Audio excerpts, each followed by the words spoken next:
Hello everybody! Welcome to my channel. My name is Josh, and if this is your first time to see me, please consider subscribing so you'll be part of the family. Today's video, I'm very much excited kasi magme-makeup ako sa harapan ninyo and hindi ko to madalas ginagawa kaya naman medyo challenging siya for me. And today is my birthday kaya naman nakasalalay din sa makeup look na to ang aking mga Instagram-worthy na photos. So magme-makeup ako ngayon sa inyong harapan, parang nagkikwentuhan lang tayo and pagpasensyahan nyo na yung buhok ko, ang gulo niya, hindi niya alam kung saan siya lulugar. By the way, in today's video guys, i-feature ko din yung mga current favorite makeup ko. So, if you wanna see kung ano yung mga makeup na favorite ko as of the moment and kung anong kakalabasan ng makeup look ko today, please continue watching. So, isinom ko kayo ng very light para super close tayo and para daman-daman natin yung kwentuhan. So, I already moisturized my face using my favorite face mist. This is the Fresh Jeju Aloe Eyes. Ito, binigay to sa akin ni Ralitza and so far, I'm loving it. Sobrang ganda ng effect niya sa skin ko before and after makeup. So, ayun yung ginamit ko today. And magpo-proceed na tayo ngayon sa primer. And yung primer na gagamitin ko ngayon is itong Quick Effects No Shine Mattifier. Ito sobrang matagal na siya sa akin and hindi ko siya madalas ginagamit kasi hindi naman ako madalas mag-primer. Pero since mukhang mahaba ang araw ko ngayon, mukhang kakailanganin kong mag-primer. So, gagamitin natin ngayon siya and ilalagay lang natin siya sa areas kung saan ako madalas nag-oil, such as may noo, may dito sa cheeks ko, and sa aking ilong. Ayan, like so.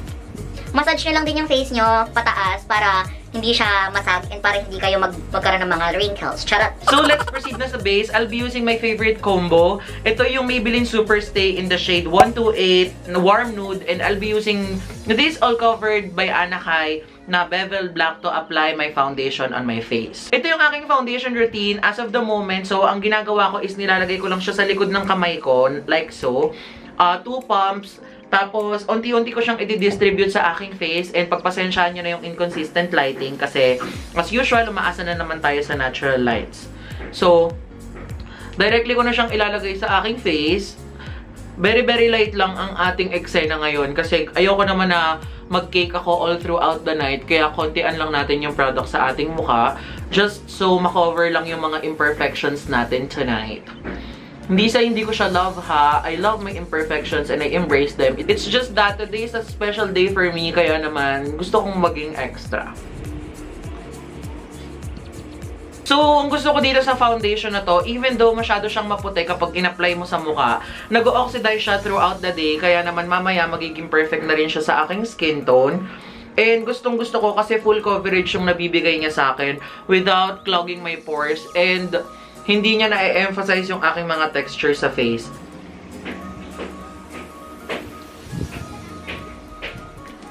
And super gusto ko yung pagka-yellow undertone nitong foundation na to. As you can see, na-cover niya agad yung mga imperfections ko or yung aking mga pimple marks. Kaya naman, bonggang-bongga to.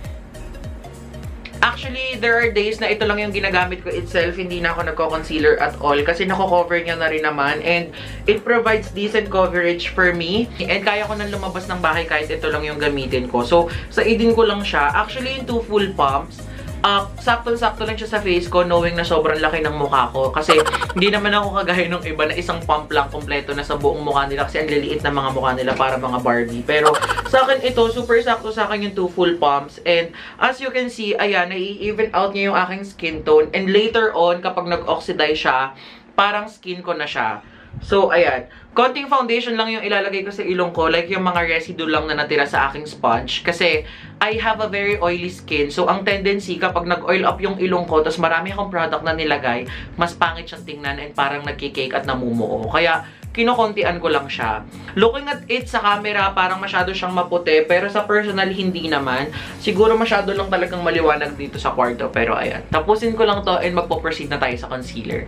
Let's proceed na sa concealer at ang gagamitin kong concealer ay itong si Starly Creamy Tip Concealer. Ito, ang laki-laki niya. Ayan, as you can see, kasing laki niya na halos yung bote ng foundation. Pero ang ganda-ganda nitong concealer na to. Kagaya siya nung aking Misha na under eye concealer. Ayun guys, sobrang gasgas na yun sa YouTube channel ko kasi yun yung holy grail concealer ko talaga. And ito, parang siya yung nanay ng Misha kasi ang laki-laki niya. Tapos sobrang parehas na parehas lang yung effect na binibigay niya. Kagaya ng Misha na favorite ko. And isang dut-dutan lang, sobrang covering niya na agad yung mga mata ko. Usually, dito lang ako naglalagay ng concealer sa aking under eyes kasi gusto ko lang naman ma-brighten up yung mata ko. And, ayan. And yung mga iba kong, yung ito, mga to, yung mga recent na pimple marks, yan, nilalagyan ko din yan. Lalagay na rin ako dito sa baba ko. Kasi dito, meron ako ditong mga bakas ng bigote, ay balbas, kaya maglagay na rin tayo dyan. And dito konti sa cheeks, pero mamaya kasi madadrag din naman dyan yung foundation, so, ay yung concealer kapag binlend na siya, so hindi na kailangan tumihan. So, konting-konti lang dito sa may noo. Usually, ayan lang yung mga areas na nilalagyan ko and I know ang awkward ng itsura ko ngayon. Pero, ayan, nilaglalagay lang ako sa under eyes, dun sa konting blemishes, sa baba ko kasi nga may balbas ako dyan. Tapos ano ako para ma-brighten up din siya. Nag-i-start ako mag-blend dito sa baba ko kasi hindi ko naman kailangan ng instant lift dito. So, ayan, okay na ako kapag na-blend na siya ng ganyan. And then, yung mga pimple marks ko dito sa baba, i-blend ko na rin siya. Hindi full coverage. Hindi full coverage itong concealer na to, but it provides a decent coverage para sa aking pangangailangan. Ayan siya. So, next na i-blend ko is yung sa noo. Ganyan lang. Like so.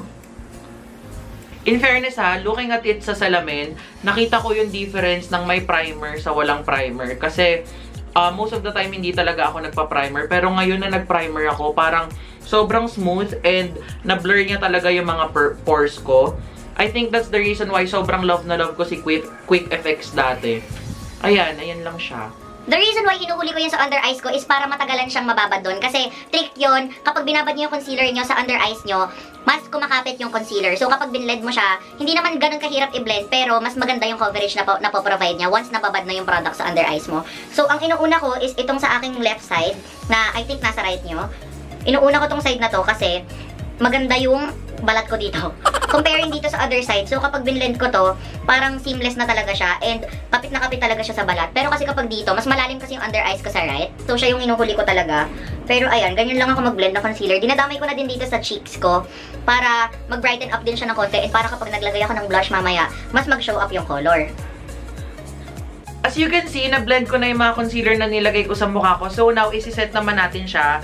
And ngayon, bago to, hindi tayo gagamit ngayon ng loose powder or ng setting powder. Ang gagamitin ko ngayon is the Vice Cosmetics Duo Finish Foundation in the shade Chesa.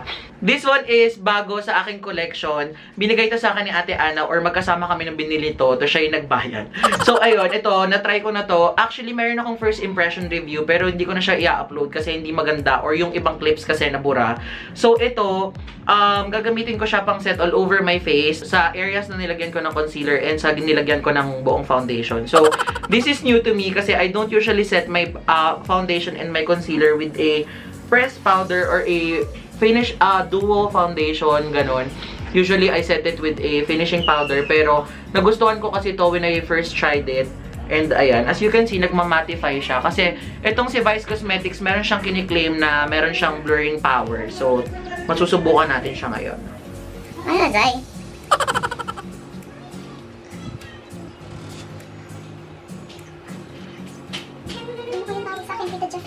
Nina? Okay. Kay EJ?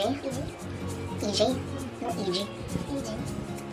So, ginagamit ko na rin pang blend ng powder sa face ko is itong sponge. Kasi tamad talaga ako magpalit-palit, kaya isang tool lang halos yung ginagamit ko. Actually, kapag nga nagta-travel ako, isang sponge lang talaga yung dala ko. Ito, ginagamit ko na siya for my foundation, my powder, my blush, yun. Halo-halo na siya kasi multi-purpose naman yung mga ganitong sponge. And in fairness naman dito sa sponge ni Ate Ana, kahit ginagamit ko siya, kahit sobrang bugbog ko siya, hindi pa rin siya nangangarag. Until now, sobrang ganda pa rin ng quality niya.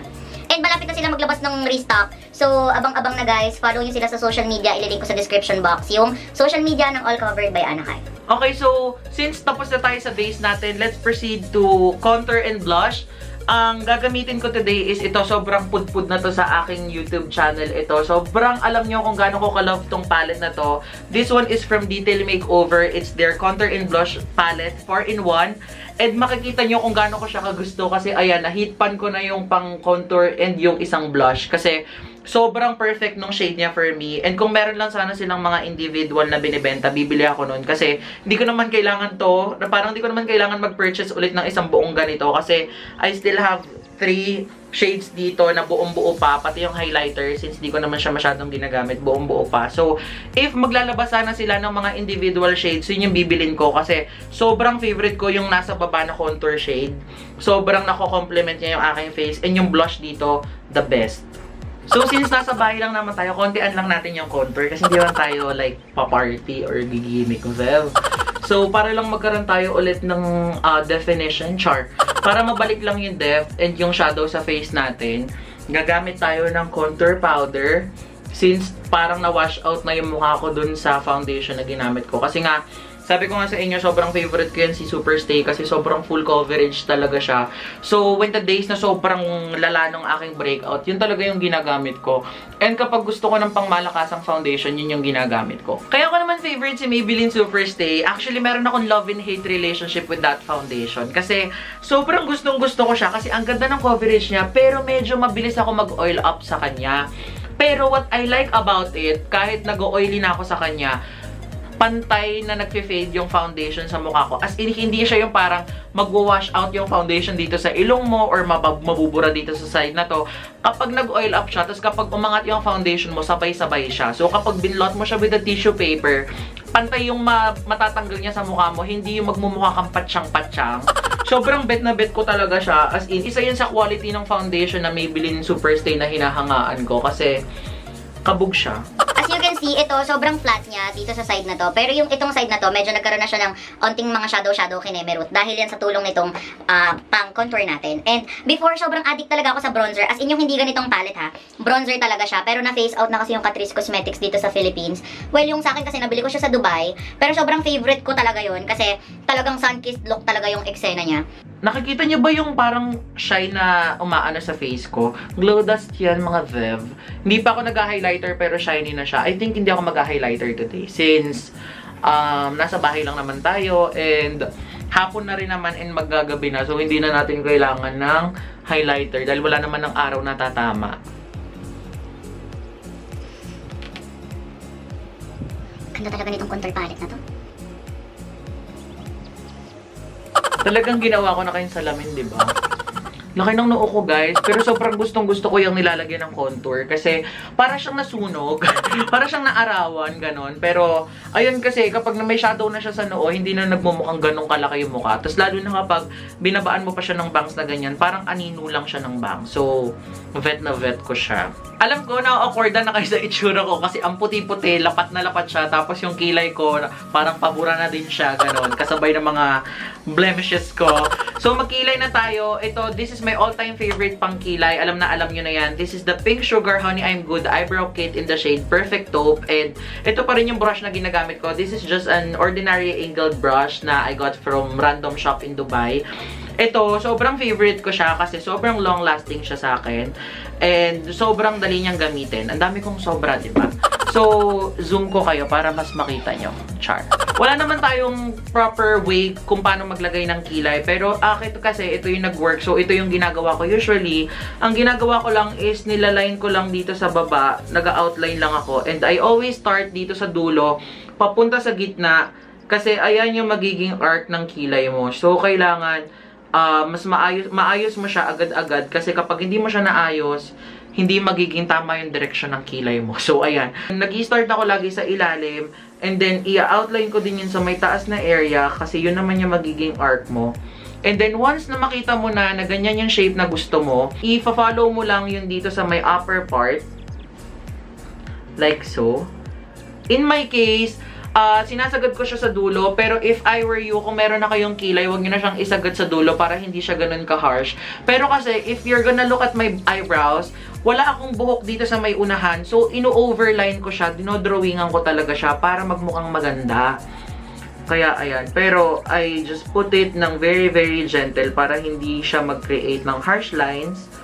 And then, I'll start blending na dun sa may gitnang area with what's ever left on the brush. Pero kapag nakukulangan ako, I dip naman dito sa may area na to. By the way, yung ginamit ko pala kanina is this wax area. So ngayon, ang gagamitin ko na is the darkest powder sa palette. So, ilalagay ko siya dun sa mga areas na parang kalbo. Like so. Kita niyo ba yung difference? Ito yung walang eyebrows, ito yung meron. Ayan, sobrang define niya as you can see. Pero, it's still natural looking. Hindi siya yung parang Instagram eyebrows na para namang gawang-gawa na parang magte-taping na. In fairness to my brows, nakikisama siya. Ang ganda niya today.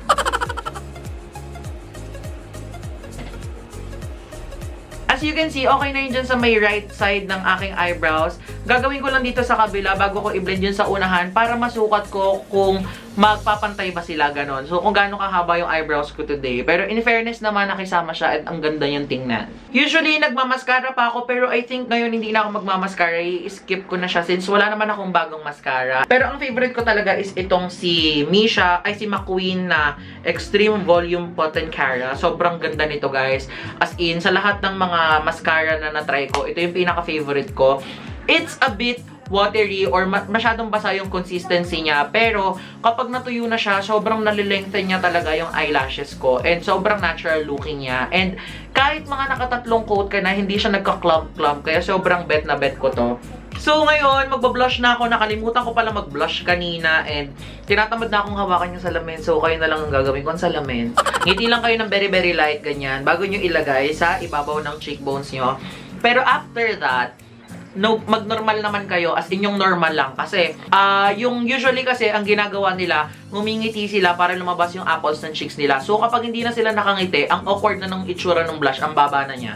So, first, ngingiti ka muna para mahanap mo yung apples ng cheeks. And then, after nun, normal na face na, tapos saka ka mag-blush ka na. Okay na pa? I'm not sure if even yung blush ko, pero looking at it sa camera, sobrang ganda niya. As in, ito yung sinasabi ko sa inyo, kaya na-hitpan ko na tong blush na to kasi, girl, ang ganda talaga niya. Okay lang sa akin kahit sobrang parang putok na putok yung blush ko kasi that's what I like. So, since we're done sa ating blush, hindi na ako magmamaskara or anything, wala na akong gagawin sa eyes ko. Let's proceed to the last step, which is sa lips.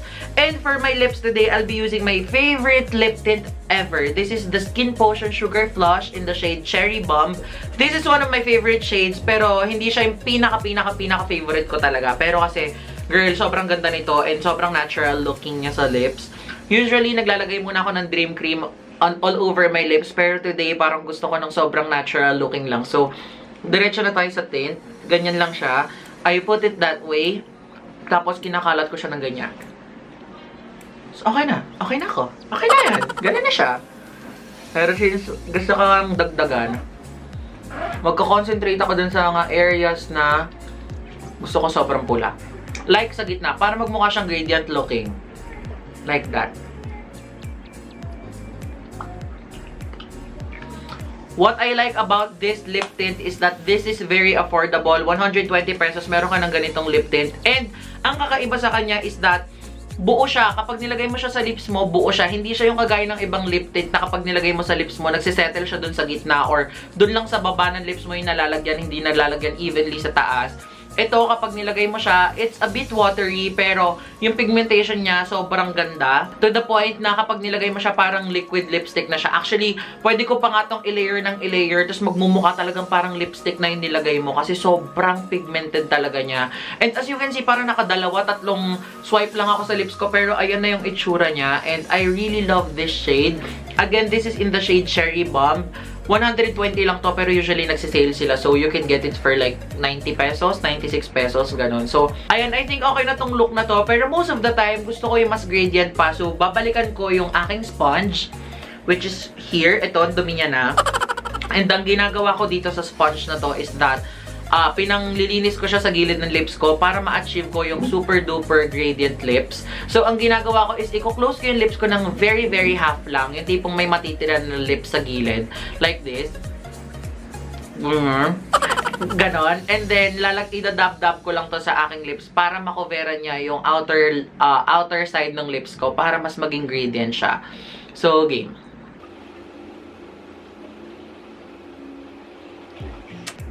Tada! Ayan. So, kaya ko siya ginagawa kasi para magkaroon siya ng illusion na maliit yung lips mo kahit hindi naman. So, kapag parang mas lalo siya nag-concentrate dun sa gitna. And ayan, fresh lang. And actually, sobrang satisfied ako sa makeup look ko today. I think is it just me? Or talagang ang ganda ko today kasi birthday ko, pagbigyan niyan ako. Pero ayan, sobrang bet na bet ko yung makeup look. Sobrang fresh lang na pwede siya pwede siya pang summer, pwede din siyang pang night out. Depende sa'yo kung sa preference mo. Kasi again, wala naman tayong perfect or proper way of applying makeup. Kung ano yung nag-work sa'yo, yun yung gawin mo. Kasi at the end of the day, ikaw pa rin yan. Ikaw yung magdadala niyan. And yung facial features mo, yun lang naman yung i-enhance mo. So, ayan, bongga na yan for me. Okay na ako. I can go out with this kind of makeup look. Kaya ko nang i-slay yung makeup ko buong araw hanggang gabi gamit yung mga favorite makeup ko. So, ayan, since ang tagal ko nang nag-film, I think okay na yan. Hindi ko na siya isi-set ng water or whatsoever. Hayaan ko na siyang ganyan para makita natin or mapakita ko sa inyo yung kapit talaga ng makeup na to kung bakit ko sila sobrang favorite. And kaya ko naman sinabi na para mapakita ko sa inyo kasi I'll be vlogging today. I'll just take some shots or just a glimpse of what's gonna happen today since it's my birthday. Parang I'll have a celebration lang, small celebration with few friends or my closest friends and of course, my family, ganyan. Though hindi kami complete kasi yung dad ko and yung brothers ko, they are out of town and yung dalawa kong sisters, they are abroad. So, pero yung mga, yung mga sister-in-law ko, tapos yung ate ko nandito siya, mom ko nandito. So, lola ko nandito din. So, ayun, I'll be celebrating my day with them and I think that's more than enough for me to be happy. So, ayun, if you enjoyed watching this video and if nagustuhan nyo tong look na to, kindly give it a thumbs up. And kung gusto nyo gumawa pa ako ng mga makeup look soon, pag mga graduation, summer look, mga ganun, comment down below kung anong klaseng look yung gusto nyo gawin ko. And if meron kayong mga product recommendation, yung mga gusto nyo itry ko, just let me know in the comment below. So, ayun, lahat yon binabasa ko, iniisa-isa ko talaga yung mga comments nyo para malaman ko kung ano pa yung mga kailangan kong i-improve, kung ano pa yung mga kailangan kong gawin, at kung para malaman ko din kung ano yung mga magpapasaya sa mga viewers ko. So, I hope you enjoyed this video. Again, if you... So, ayun, I hope you liked this video. If you enjoyed watching this, kindly hit the thumbs up button. And if hindi ka pa nakaka-subscribe, mag-subscribe ka na sa aking YouTube channel and invite your friends as well kasi libre lang naman. So, ayun, thank you so much for watching this video, guys. Again, this is Josh Gonzalez telling you to always look on the bright side of life. Bye, guys. I love you. Mwah.